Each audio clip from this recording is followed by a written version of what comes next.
शंकराचार्यांनी चरणावरती मस्तक टेकवलं बरं का. भगवंतांनी उठवलं त्यांना आणि म्हणाले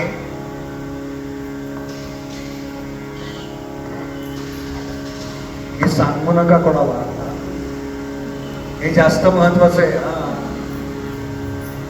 काय सांगतायत भगवंत या लीलेतून? या कथा केवळ कथा नाही आहेत बरं का, या लीला केवळ लीला नाही आहेत, याच्या मागे ना अत्यंत महत्वाचं असं रहस्य दडलेलं आहे. भगवंत सांगतायत आपल्याला जे आलेले अनुभव आहेत ना, ते असं सांगत सुटायचं नसतं. ते कोणाला सांगावे?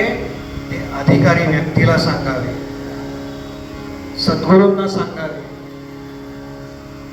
भगवंतांच्या मंदिरामध्ये जावं आणि भगवंतांना सांगावे थेट. आपलं काय आहे? आपली उपासना कमी आणि बडबड जास्त आहे. करू नका बरं का, कधी सांगू नका. काय हो, कोणाला विचारा ना, तुम्हाला सांगते बुवा 13 माळा केल्याशिवाय जेवत नाही मी. 13 माळा करताय त्या तुमच्या करता करताय का महाराजांवर उपकार म्हणून करताय?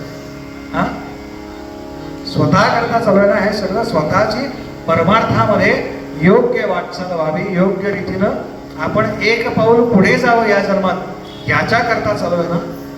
मग आपली उपासना, आपली साधना कोणालाही सांगू नका, कोणालाही सांगू नका. योग्य व्यक्तींना सांगा, सद्गुरूंना सांगा, संतांना सांगा.